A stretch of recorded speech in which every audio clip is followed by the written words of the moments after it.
What would you do if your neighbors treated your home like public property? Imagine working your entire life to afford your dream house, only to have entitled strangers invade your space, ignore your boundaries, and mock you when you fight back. This isn't just disrespect, it's a battle for power. But what happens when the person they underestimated fights back in a way they never saw coming? Stay tuned, because this story will have you on the edge of your seat. Tell us in the comments where you are watching from today, and if you like this story, please subscribe to the Inspiring Stories Told channel. Let's get into it. Ava Coleman gripped the steering wheel of her Lexus as she pulled into the driveway of her pristine, modern home in Briarwood, Texas, the house she had sacrificed everything to own. The sun hung low in the sky, draping the street in a golden glow, but even in the beauty of dusk, Ava could feel the weight of eyes on her. It was always like this. At first, she told herself it was in her head. The glances, the fake, tight-lipped smiles, the way conversations paused whenever she walked by, as if her presence alone was a disruption. But over time, the microaggressions became impossible to ignore. The package delays, the HOA violations mysteriously pinned to her door, the police cruiser that always seemed to drive just a little too slow past her house. She saw the way the other homeowners, middle-aged white couples with designer dogs and judgmental stares, interacted with each other, hosting barbecues, chatting on sidewalks, kids running freely from yard to yard. A sense of belonging she was never invited into. And maybe that was fine. Ava hadn't moved here to make friends. She moved here for peace. She sighed, stepping out of her car and stretching out the day's exhaustion. Work had been a nightmare, but at least she had one thing to look forward to, her sanctuary. She walked through the side gate, ready to drop her purse on a chair and kick off her heels, but the moment she stepped into the backyard, she froze. Something felt wrong. The faint smell of chlorine mixed with something else, cheap body spray and sunscreen. The hair on her arms prickled. Her pool float was out of place, its usual spot against the pool steps now floating haphazardly in the deep end. A half-empty soda can bobbed in the water, tiny ripples still spreading out from it. Ava's stomach dropped. Her lounge chair, the one she had carefully arranged that morning, was covered in a damp, wrinkled towel. A wet footprint, muddy, careless, stamped the concrete near the gate. Her fingers tightened into a fist. Someone had been here. She took a slow, deep breath, forcing down the anger rising in her chest. Maybe there was an explanation. Maybe she had left the towel out. Maybe the landscaper had moved the float. But then she saw it. The security camera's tiny red light blinked from the corner of her house. Ava's pulse quickened. The footage. She needed to see the footage. Ava sat stiffly at her kitchen counter, her laptop open, the familiar hum of the security system filling the silence.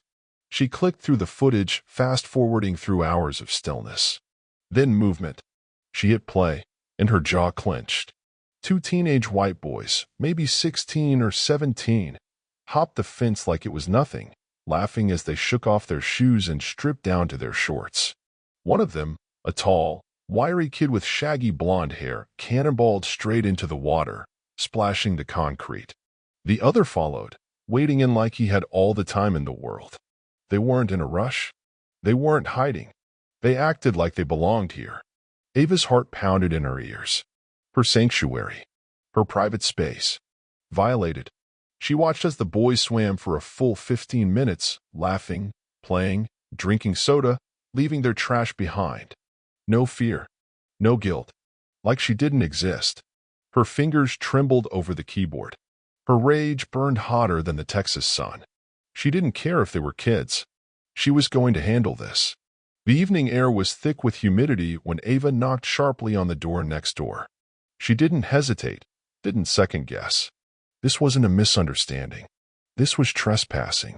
The door swung open, and there stood Laura Whitmore, blonde, Botoxed, and dripping in artificial politeness. The queen of Briarwood's suburban royalty. Ava forced a tight smile. "Evening, Laura. I need to talk to you about your sons." Laura's perfectly shaped eyebrows lifted. Oh, what about them? Ava pulled out her phone, tapped the security footage, and held it up. The grainy black and white screen flickered with clear evidence of the boys in her pool. They were in my backyard, Ava said, voice cold as steel. Swimming in my pool without permission. I assume you weren't aware. Laura barely looked at the screen before she laughed. A light, dismissive laugh. Oh, Ava, come on, she said, waving a manicured hand. They're just boys. You know how teenagers are. They probably thought no one was home. No harm, no foul, right? Ava's blood boiled. No harm? She repeated, voice dangerously low. They broke into my yard. They stole access to my property. That's trespassing. Laura sighed dramatically. Ava, don't be so serious. It's just a pool. You should be flattered they like it. Ava's pulse slammed in her ears. Flattered. She had worked her ass off for this house. She had clawed her way out of poverty, discrimination, and every roadblock thrown in her way. And now, after everything, she was supposed to be grateful that her white neighbor's kids were treating her space like a community park? Before she could respond, a deep voice cut in. Something wrong here? Ava's stomach twisted as Laura's husband, Paul Whitmore, stepped into view. A thick-necked man with sunburnt skin and a permanent smirk. He folded his arms across his chest, looking Ava up and down like she was the problem. I was just explaining to Ava that she's overreacting, Laura said, slipping a hand onto Paul's arm. Paul tilted his head. Now, Miss Coleman, he said smoothly, maybe if you were a little more friendly, people wouldn't mind you being here so much. The words hit her like a slap. People wouldn't mind. Wouldn't mind. Ava felt something deep and ugly rise in her chest. A familiar feeling. A feeling she had swallowed her entire life. She stared at Paul, at Laura, at the condescending smiles, the sheer lack of respect. And then, slowly, she smiled. A dangerous, knowing smile. She had played nice. She had given them a chance. They had no idea what was coming next. Ava walked back to her house, fist clenched, stomach tight. Her vision blurred with fury. They didn't respect her. Because they didn't think she belonged here. And if that was how they wanted to play it, she'd make damn sure they never tried this again. Ava Coleman refused to let rage consume her. She had worked too damn hard to be disrespected in her own home. The night after the confrontation with the Whitmores, she sat at her kitchen table, staring at her security footage again, watching those boys splash in her pool, unbothered, as if she didn't exist. The next morning, she took action. By noon, she had already made 3 calls, one to a security company, one to a fencing contractor, and one to her lawyer. She wasn't playing anymore. Within a week, she had a new, taller fence installed, no more easy jumping. Industrial-grade security cameras positioned at every vulnerable angle. A reinforced, padlocked gate with a coded entry system. Let them try it now. Let them dare. For 2 weeks, everything was peaceful. No wet footprints. No trash in the pool. For the first time since moving to Briarwood, Ava felt a sense of security. But then, on a scorching Saturday afternoon, they made it clear this wasn't over. Ava turned onto her street, exhaustion clinging to her like the summer heat. She had spent the morning running errands, picking up groceries, and looking forward to a quiet evening by the pool. But as she pulled into her driveway, something felt off. Her front yard was littered with cars. SUVs, sports cars, a pickup truck she'd never seen before. And then as she heard it, laughter, music, splashing. Ava's heart slammed against her ribs. No, no, no, no. She stepped out of her car, moving fast, her heels clicking against the pavement. The sound grew louder. Voices, drunken, carefree, entitled. She rounded the side of her house, and she stopped. Her backyard was full of people. Ava stood in stunned silence, her breath coming in short, sharp bursts. There had to be at least 15 people in her yard. Not just kids, grown adults. Men drinking beer, lounging in her chairs. Women wading waist-deep in the water, laughing like they owned the place. The grill on her patio was in use. Someone had brought a cooler full of beer and parked it next to her lawn chairs. A man in swim trunks leaned against the pool edge, grinning, sipping a drink from one of her glasses. Ava felt something inside her snap. Then, her eyes locked onto Karen Whitmore. Karen, Laura Whitmore's sister, Briarwood's second queen of entitlement. A bottle blonde, sun-kissed, and full of arrogance. She stood near the pool, drink in hand, sunglasses perched on her nose. When she saw Ava, she smiled and waved. "Hey, girl. Hope you don't mind. It's just so hot today." Ava stormed forward, voice like ice. "Get out." Silence. The party froze. One by one, heads turned. People exchanged glances. Then, someone laughed. A deep, mocking chuckle. Ava's eyes snapped toward the sound. A man, broad shoulders, beer belly, sunburnt face, stood near the grill. He took a swig from his bottle and smirked. "Relax, sweetheart. This ain't the hood." Ava's fingers curled into fists. The heat in her chest turned into an inferno. But before she could respond, Karen spoke again. She stepped forward, voice dripping with fake sweetness. "Come on, Ava. No need to be dramatic. It's just a pool." Ava felt her breath leave her body. Just a pool. Her pool. Her sanctuary. The thing she had worked years to afford. The space she had spent her own money to maintain. But to them, it was nothing. Something to take. Something to claim. Because they didn't think she had the right to say no. Ava's grip tightened around the phone in her pocket. She could call the police. But she knew how that would end. She had seen this play out before. She, a black woman, calling the cops on a bunch of white neighbors in a wealthy community? She would be the problem. She would be the aggressor. The officers would arrive, shake hands with the men drinking beer, listen to Karen's fake concern, and tell Ava to calm down. And suddenly, she'd be the one explaining herself. She could already hear the words. "Ma'am, are you sure you don't want to just let this go? They're not hurting anything. Let's not escalate the situation." Ava knew how this went. They saw her as powerless.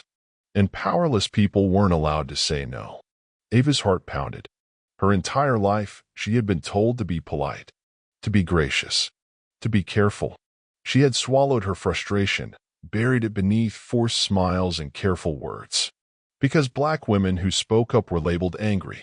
But standing there, watching these people violate her space, mock her, gaslight her like she didn't matter, something inside her shifted. No more. No more. Karen took a step closer, lowering her sunglasses. And then, she smirked. "You don't want to make trouble for yourself, do you?" The threat was subtle, but Ava heard it loud and clear. "Fall in line. Don't make this a thing." Because if she did, if she fought back, they'd make her life hell. But Karen didn't know who she was dealing with. Ava tilted her head, voice steady. "I've already made my decision, Karen." Karen blinked. "Excuse me." Ava reached into her pocket and pulled out her phone. Clicked a button, and the entire backyard lit up with floodlights. A high-pitched siren blared from the security system. The music cut off. People jumped. Phones buzzed with alerts. Security breach detected. The drunk man with the beer nearly fell into the grill. Karen's smirk vanished. Ava took a step forward, voice low. "Get out. Now." And for the first time, they listened. They hurried to gather their things, muttering under their breath. As they filed out, Karen glared at Ava. And then, she did what they always did. She turned to the others and said, loud enough for Ava to hear, "God, she's so angry all the time." Ava clenched her jaw. Karen let out a mocking laugh. "Good luck fitting in around here, sweetheart." Then she left. Ava stood there, hands shaking, pulse hammering. They didn't respect her. Not because they didn't know better, but because they didn't think she deserved respect. Because to them, this was their neighborhood. And she was just a guest. A guest they thought they could control. A guest they thought they could break. They had no idea what was coming next. What would you do if this happened to you? Imagine working your whole life to build something, only to have people steal it from you, mock you, and tell you that you don't belong. How would you feel knowing that your no meant nothing to them? Ava's fight isn't just about a pool. It's about respect, boundaries, and standing up against entitlement and racism. If you believe Ava deserves justice, hit that like button, drop a comment, and share this video. Stay tuned, because the battle isn't over yet. Keep watching to see how Ava takes back her power. Ava barely slept that night. She lay awake, staring at the ceiling, the echoes of Karen's smug voice replaying in her mind. You don't want to make trouble for yourself, do you? Good luck fitting in around here, sweetheart. The words felt like barbed wire tightening around her chest. She had spent years grinding, sacrificing, breaking barriers to get here. Her dream home, her sanctuary. But to them, she was just an outsider. Someone they tolerated as long as she knew her place. And now that she had dared to stand up for herself, they were going to make her regret it. The morning sun had barely risen when Ava stepped outside to grab her newspaper. She never saw it at first. Her mind still fogged with exhaustion and frustration. She bent down, snatching the rolled-up paper from her doorstep, and then her fingers brushed against something else. A piece of folded white paper, creased and damp from the morning dew. Ava's breath hitched as she slowly unfolded it. Her stomach turned to ice. We don't like troublemakers here. Maybe you should sell. The words were bold, jagged, written in thick black marker. Ava's hands trembled as she stared at the note. It wasn't a warning. It was a threat. Her heart pounded so hard it roared in her ears. Her first instinct was to call the police. She rushed back inside, locking the door behind her as she dialed. Her fingers shook as she pressed the phone to her ear, listening to the ringing. Then, a voice on the other end. Briarwood Police Department. What's your emergency? Ava inhaled sharply. I need to report a threat. Someone left a note on my doorstep. There was a pause. What kind of threat? She read the note aloud. The officer on the other end let out a low sigh. Ma'am, do you have any idea who might have left it? No, she admitted, frustration lacing her voice. But I know it came from someone in this neighborhood. Without any proof, there's not much we can do. Ava gritted her teeth. Can you at least send someone out? Maybe check for fingerprints? Silence. Then, the voice returned, flat and uninterested. Ma'am, there's no evidence of a crime. You can't prove who left it. Ava squeezed her eyes shut, fighting back the anger bubbling in her throat. So I just have to wait until they do something worse? The officer hesitated.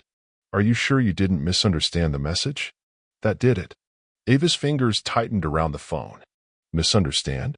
What part of maybe you should sell needed clarification? Her voice came out like steel. Forget it. She hung up. The police weren't going to help her. She was on her own. Ava spent the rest of the day on edge. Every shadow, every noise, every passing car, it all felt like a warning.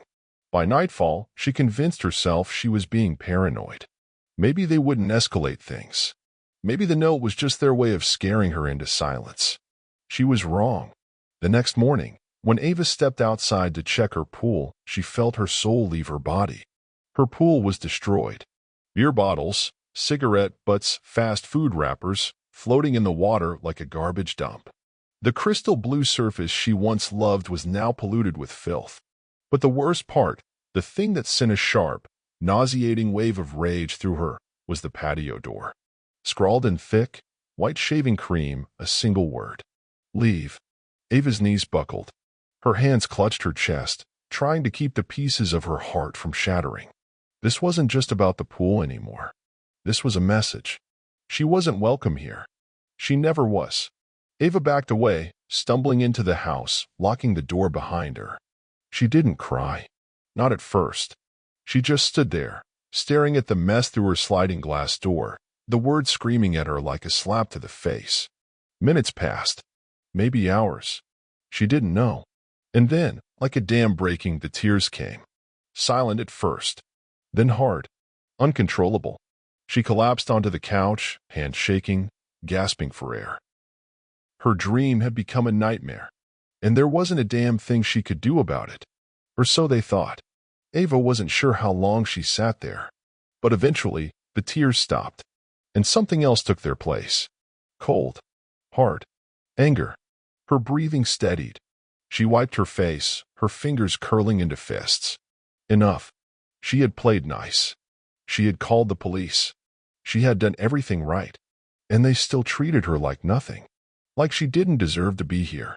Like she was powerless. But they had made one fatal mistake. They underestimated her. Ava sat up, her mind racing. No more waiting. No more hoping they would stop. She was going to put an end to this.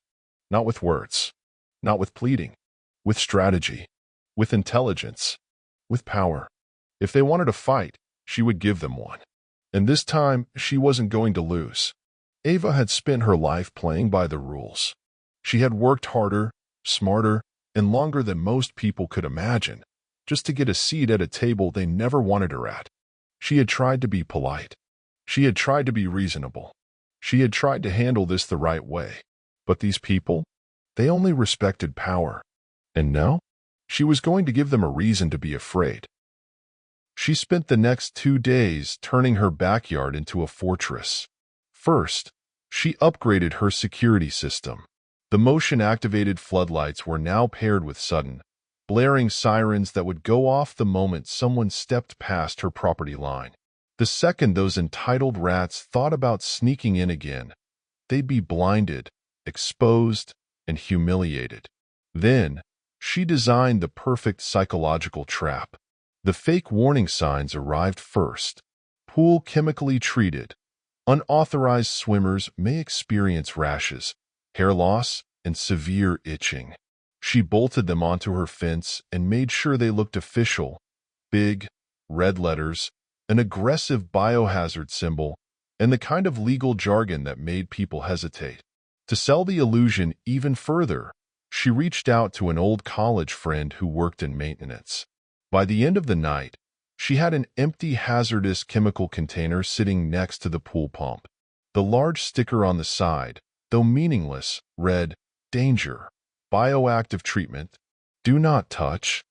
She didn't need it to actually be dangerous. She just needed them to believe it was. Then, the best part, spreading fear. Ava logged into Briarwood's neighborhood Facebook group, the same toxic cesspool where Karen, Laura, and the rest of their entitled clique gossiped about everything and everyone. She created a fake profile, an anonymous account with a generic name, Concerned Neighbor. Then, she started planting rumors. Post number 1. Has anyone noticed that weird chemical smell coming from Ava's backyard? I saw a sign about rashes and hair loss. Should we be worried? Post number 2. My nephew went swimming at Ava's house last summer, and now I'm wondering if that's why he got those hives. Anyone else have skin issues lately? Post number 3. Can the HOA do something about this? What if those chemicals leak into the ground? It doesn't seem safe. She watched the chaos unfold in real time. Comments flooded in. OMG, that's not legal. Wait. Is this why my dog was itching last week? This is a health hazard. And then, finally, Karen Whitmore commented, I always knew there was something off about her.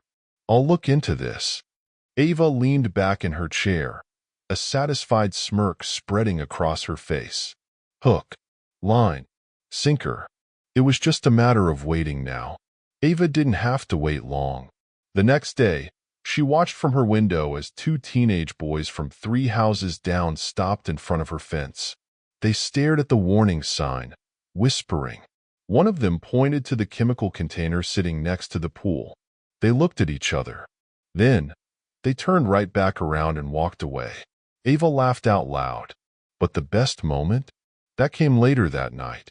It was past midnight, and Ava sat in the darkness of her living room, waiting. Then, movement. Her security system picked up a figure sneaking along the side of her house. Ava's pulse quickened. She leaned forward, watching the live footage on her phone.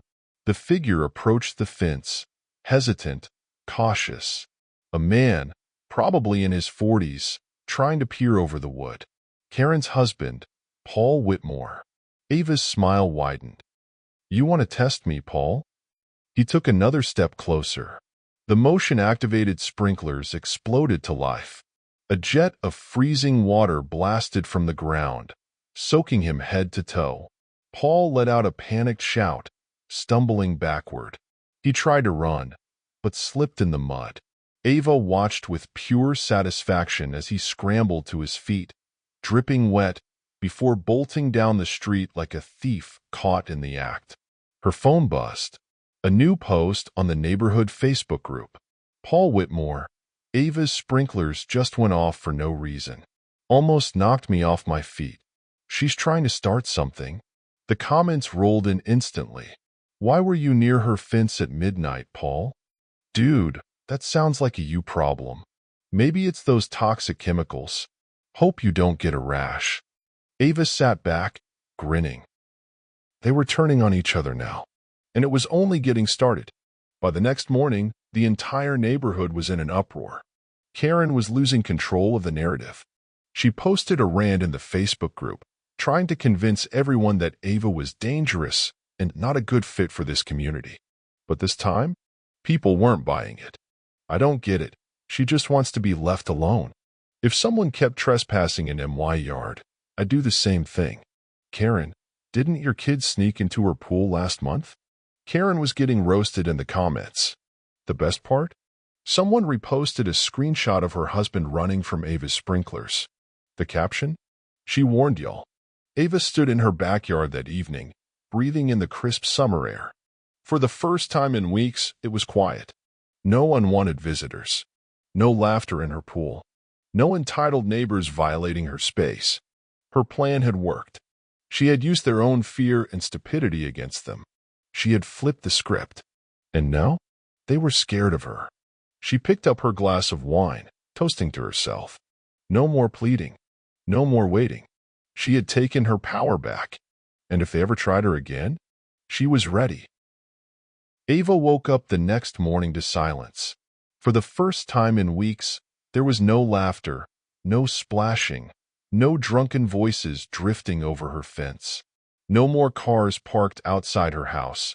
No entitled neighbors treating her backyard like their personal retreat.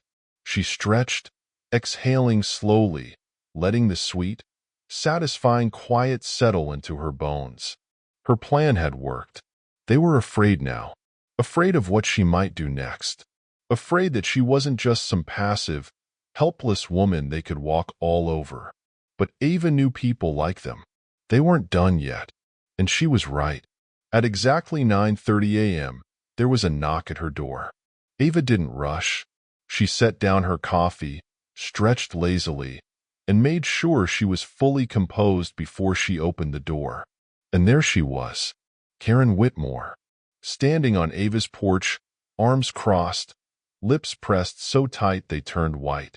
Her perfectly manicured nails tapped against her elbow, her eyes flickering with barely restrained rage. "We need to talk," Karen said. Ava leaned against the doorframe, calm, collected, and utterly unimpressed. "Do we?" Karen's nostrils flared. "You can't do this." Ava raised an eyebrow. "Do what, exactly?" Karen threw a hand toward the backyard. This whole act. The sprinklers, the sirens, the fake chemicals. People are talking, Ava. The HOA is going to hear about this, and I guarantee they won't be happy. Ava tilted her head, smiling. "Oh, I already spoke to them." Karen blinked. "What?" Ava shrugged. "I gave them a call last night. Sent over all my security footage. The trespassing, the vandalism, the beer bottles in my pool. Turns out, they're a lot more concerned about people breaking into my yard than they are about my security system." Karen's face paled. "They actually thanked me," Ava continued, her voice silk smooth and sharp as glass. "Said they'd be issuing some new warnings. Apparently, there have been a lot of complaints about property violations in this neighborhood." A slow, deliberate smirk curled at Ava's lips. "I wonder who those warnings are going to." Karen's mouth opened and closed, struggling for words. And for the first time, Ava saw it. the crack in Karen's perfect, polished armor. She was losing. She knew it, and it was killing her. "You don't belong here," Karen spat, her voice shaking with pure hatred. Ava's smile didn't falter. She leaned in slightly, lowering her voice. "And yet, here I am." Karen let out a harsh breath, her jaw clenched so tight it looked painful. She took a step back, chest rising and falling rapidly. Then, she turned and stormed off Ava's porch. Ava closed the door behind her, exhaling deeply. Checkmate. Ava wasn't naive. She knew Karen and her husband wouldn't go down without a fight. So, she decided to finish what they started. That afternoon, she drove down to the local police station, a thick manila folder tucked under her arm. She had tried to be patient. She had called them before, and they had dismissed her. But now, she had evidence. She sat across from an officer, a different one this time, younger, sharper, not as quick to brush her off. She slid the folder across the desk. Inside was everything. High-definition images of Paul Whitmore sneaking around her fence, footage of the teenagers hopping over her gate, Karen's friendly pool party takeover, screenshots of Facebook posts where they mocked her, admitted to trespassing, and even hinted at the vandalism. The officer flipped through the pages, his expression growing more serious by the second. "You said you reported this before?" he asked. Ava smiled, but it didn't reach her eyes. "I did." No one seemed to care. The officer exhaled sharply, rubbing his chin. "Well, they'll care now." It didn't take long. That evening, Karen's husband was arrested. Ava watched from her window, sipping a glass of wine, as two officers escorted Paul Whitmore out of his house in handcuffs. Karen stood on the porch, face red, eyes wild with fury, yelling at the officers. Her voice carried across the street. "You can't do this. He didn't do anything wrong." One of the officers said something too low for Ava to hear, but Karen gasped, eyes flashing toward Ava's house. Ava simply raised her wine glass and smiled. Karen's rage ignited into something vicious. She screamed something incomprehensible before storming inside, slamming the door behind her. Ava let out a deep, satisfied sigh. For the first time, her home truly felt like hers. No more mockery. No more violations. No more fear. Just peace. That night, Ava sat by her pool, her bare feet resting on the cool stone tiles. The water was clear again, the surface smooth and undisturbed, reflecting the soft glow of the backyard lights. Silence. The kind she had dreamed of. The kind she had fought for.